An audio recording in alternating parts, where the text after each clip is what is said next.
Yo, what is up guys? It is Samool back again with another Epic 7 video for you guys today.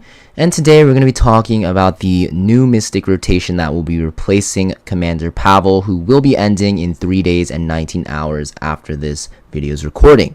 You know, Commander Pavel, guys, very strong cleave unit. We're not going to talk about his skills in depth, but he's very strong in cleave teams. You don't have to build him that fast either because he has a lot of CR push for himself, but he does a lot of AoE damage and will also be able to do a lot of single target damage as well if you build him on high enough attack. So that being said, before we talk about next rotation or this coming rotation, before we get started with this video, if you guys are not following me on Instagram yet, make sure you guys follow me there. We are doing a giveaway at 20k subscribers on YouTube again. All you guys have to do to participate is follow me on Instagram, and when I do update a post on my Instagram account, all you guys have to do is comment and like it, and it is really easy to participate. That's all you have to do, and the reward will be nice. We'll be picking 1 or 2 random winners, so I hope to see you guys participate in that giveaway. So that being said, you know, next rotation, who do we have? We have Apocalypse Ravi, Faithless Lidica, and Solitaria of the Snow, otherwise known as ML Ravi, ML Lidica, and ML Ada. So all 3 of these units I think are very good. Let's talk about the one that I recommend the most out of this 3 first. That is Apocalypse Ravi. This unit is super powerful in PvP. One of the best, if not the best, ML 5 stars in the game for PvP players. A must have no matter what stage of the game you're at. Even though you're new to the game and you don't think you'll be getting into PvP, Apocalypse Ravi is just that good in PvP that you need to have her. You can just slap her into your Guild Wars defense, Arena defense team, and you're good to go. She's also good in offense teams, and she's very strong in World Arena if you decide to get into World Arena soon, which you can within, you know, a couple months of playing. So what does she actually do? Her S3 is a single target nuke. If you kill an enemy with this, it will revive one random dead ally, and they will revive with 30% HP and will increase their CR bar by 100%, and also get skill nullifier. So that's a really overloaded skill, and you're going to see also that this damage will do more damage the more max HP that Apoc Ravi has, and every time someone dies, this does even more damage. So S3 is just super broken. This skill is insane. Now we have her S2. It is going to be a flat crit hit chance boost, which will make her easier to gear. She'll also start the battle with Fighting Spirit. She gets Fighting Spirit from her S1 and S3. And basically, whenever she gets hit, when she has Fighting Spirit, she will use 10 Fighting Spirit to CR push herself and also heal herself. Pretty much most of the time, you're going to always have Fighting Spirit, so just think of it as whenever she gets hit, she'll CR push and heal herself. Really annoying. Next, we have her S1. Single target attack. This will inflict injuries and also will heal her when she attacks. This also does more damage proportional to her own max HP, and the injury scale with her damage as well. So very annoying. You're going to see, you know, she's just good in every situation, right? She has crazy single target nuke. She has a revive. She has, you know, healing for herself, CR pushing for herself. She has a crit chance buff, which will make her easier to build. She has injuries, even more healing. So very annoying. The only weakness she has is that she doesn't really have AoE, so she's harder to use against units such as Spectre Tenebria, but still a very powerful unit overall. She fits in cleave teams. She fits against anti-cleave, or she fits in anti-cleave teams. She fits in bruiser teams. She fits in defense teams, offense teams. You name it all. That is why she's one of the most contested picks in World Arena right now, and why you see her in pretty much every single Guild Wars defense teams, and, you know, in a lot of Arena defense teams as well. So must pull. If you don't have her, definitely pick her up. I do not care what stage of the game you're in. She's just that broken, and she's also getting a skin for the RTA rewards for this season. Now let's talk about the other 2 units, Faithless, Lidica, and Solitaria. So these 2 units, still very good, but I don't recommend taking them over Apoc Ravi if you don't have Apoc Ravi, because of how flexible Apoc Ravi is. So first, let's talk about the cleave and aggressive option, Faithless Lidica. So Faithless Lidica, very good unit for aggressive players. Her S3, guys, it is a single target attack that will reset the skill cooldown to max of 1 enemy, and will also CR push all of her allies by 25%, which is pretty huge. And when you crit, you'll also grant all allies skill nullifier. Her S2 is an AoE attack that will actually strip 1 buff, and a critical hit will dispel an additional buff, and will increase CR of the caster by 25% per target. So if you use this on 4 enemies, you know, you'll get an extra turn, allowing you to use your S3 right after. And her S1 is just a single target attack that can inflict blind. So very strong as an opener for cleave, right? You have a unit like Commander Pavel or even Cdom.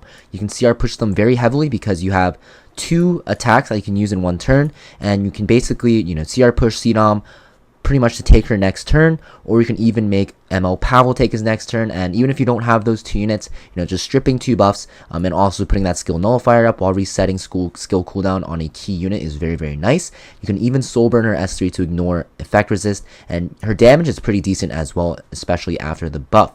So Faithless Lidica, guys, very strong unit for cleave and aggressive players, very powerful. But like I said, if you don't have APOC Ravi, you definitely want to take APOC Ravi over her, because APOC Ravi can also be used in cleave and aggro. Next, we have Solitaria of the Snow. Her S3 is a attack that will also decrease the enemy's buff durations by 1 turn and stun for 1 turn before pushing them back by 30%. And you'll also grant a barrier to yourself that will scale with your own max HP. Her S2 will decrease the amount of focus gained by the enemy by 100%. So this is very good against like Seaside Bellonas or Violets, right? And units that use focus. And at the start of her turn, she has a 100% chance to activate Daydream for 1 turn, and at the end of her turn she also has a 100% chance to activate Stealth. Daydream is going to be after you attack, you'll inflict a random debuff on the enemy for 1 turn, and Stealth is Stealth, right?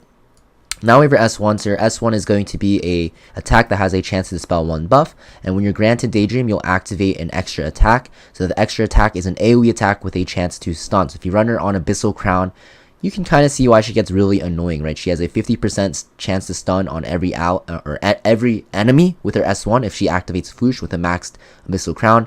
Very annoying, and she's very strong in cleave, or not cleave, in control and in bruiser comps because of that reason.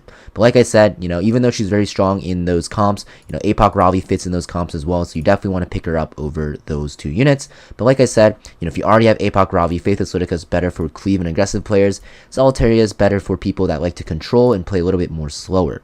Now, the 4-star ML unit. So, this unit's nothing too crazy, but if you're new to the game, like I said, you should definitely still pull for APOC Ravi. If you pull Great Chief Kwana on the way, it is a great bonus, because she is a very, very good unit for a hunt known as Katie's. Now, Katie's is very strong to farm because of the fact that it gives you very good PvP sets, such as Penetration and Injury, which are 2 sets that you need to actually farm for later on to make use of on your PvP units that use them. And yeah, she's just very good in Katie's. I'm not going to talk about her skills too much in depth, but she has that restrict. She also has, effects where whenever you dual attack, you'll get more attack and stuff like that. And she also has the dispel for your team, which is very, very nice. So think of Great Chief Kwana as a bonus. Very good for starter Katie's teams. If you already have your Katie's team built though, you probably won't use her there. Now we also have the normal rotation, which will rotate every 7 days for as long as the Mystic Summon banner runs, which will be 21 days, I believe. And these, 5-star units and artifacts will be rotating every 7 days. The first rotation for the 5-star unit and artifact is going to be Elena. So Elena is a very powerful unit against cleave, especially AoE cleave. You're going to see her S3 is an AoE attack, which will grant invincibility and increase effect resist for all of her allies, which makes her very strong if she can get her turn off. Now, the way you get her turn off is by, proccing her S2. So her S2, as a passive effect, will decrease the damage that your allies take from AoE attacks by a certain amount. And also, when you do get hit by that AoE attack, you're going to activate Consecrated Ground, which will heal all of your allies first and foremost, and then CR push yourself by 20%. So if you can cut cleavers with their S2, you can actually grant invincibility to your entire team and completely shut down the enemy cleavers. And also with that increased effect resist buff, you can stop your invincibility buff from getting stripped. Now we have our S1, which is very nice because it will dispel 1 debuff from 2 allies. So very, very cool. Elena, mostly used as a one-and-done hero. You just S2 into S3 against cleavers, and then you automatically win the game. But mostly only ever going to be used against those cleave teams. Outside of cleave, though, you won't really use her. She's just a really good, solid answer to AoE cleave. Now we have the artifact, A Little Queen's Huge Crown. Now this artifact, pretty trash. It's A Little Queen's huge trash, to be honest, because of the fact that it is a warrior's artifact, but there's so many better warrior artifacts, right? We have Sigurd's Scythe, we have Full Metal Automail now, we have Draco Plate, right? No real reason to use anything outside of those 3, and even some other warrior artifacts got buffed, right? Like Lennox's Wrath. This artifact, in theory sounds like it might be good against Wyvern if like Wyvern gets that barrier, but you're going to want to kill Wyvern before barrier anyways, or your runs take so long. So this artifact's not really worth it. But if you guys are struggling to find an answer to cleave, then definitely get Elena or pull on this week's rotation that is coming up while you're pulling for APOC Ravi, because Elena is a very good answer to cleave. So that being said, that's pretty much it for this should you pull video, guys. Like I said, just to summarize, APOC Ravi must-have unit. If you guys don't have her, definitely pull on this for her. You definitely want to pull for her. She's worth it. She's worth pitying for. If you already have her, Faithless, Lidica, and Solitaria are also good options. But honestly, I would probably save because we do have the episode 4 final boss coming out, and there might be new ML5 stars coming out in the future. So you might want to save because, you know, although Faithless, Lidica, and Solitaria are good units, they're not like super strong by any means. So that being said, hope this video helped you guys out, and I'll see you guys next time. Peace.